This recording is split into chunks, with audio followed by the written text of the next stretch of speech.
بسم الله والصلاة والسلام على رسول الله.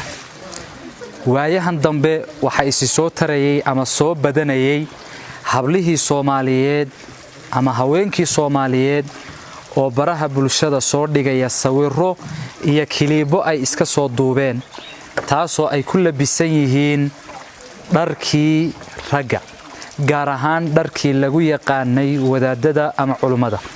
waxaad arkaysaa iyaga oo xidhan khamiis, iyaga oo xidhan cimaamad cas ama madow iyo wixii la mid ah. waxaan rabaa inaan hablahaas gaarsiiyo xadiidka nabigeena sallallahu alayhi wasallam. wuxuu xadiidkaasi yahay la'ana rasuulullaahi sallallahu alayhi wasallam almutashabbihaat min an-nisaa'i bir-rijaal والمتشبهين من الرجال بالنساء. nabigu wuxuu nacdalay dumarka isu eekaysiiya ragga, xidha ragga dharkooda, u hadla sida ragga, u socda sida ragga, afcaashii ragga lagu yaqaanay la yimaada iyagoo uga jeeda inay isu eekaysiiyaan ragga.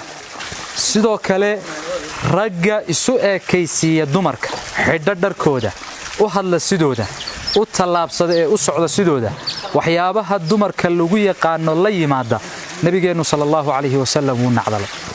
waxaan leeyahay hablahaas joojiya oo ka dheeraada ficilada noocaas. dharka dumarka loogu talagalay way badan yihiin, xidha iyaga, daaya dharka ragga loogu talagalay. gaar ahaan waxaad karaamadii iyo sharaftii ka qaadaysaan culimmadii oo ahaa akhyaartii ummadda. waxaad ku dheeldheelaysaan dharkii lagu yaqaanay dadka ahludiinka ah. gaar ahaan markaad u fiirsato hablahaasi iyagoo qaawan oo jirkoodii meelo ka mid ay qaawan yihiin ayay iska soo qaadayaan sawirradaas ama ay iska soo duubayaan fiidiyoyada. waxaa la yaab leh inay iyagoo dharkaas qiimaha leh xidhan ay haddana iska soo duubayaan ama iska soo qaadayaan sawirradaas iyagoo oo jaasaya ama waxa weeyaan neekinaya ama heesaya iyo wixii la mid ah. ka waantooba arrinka noocaas. xidha dharkiina waa badan yihiin, u daaya dharka ragga gaar ahaan culimada.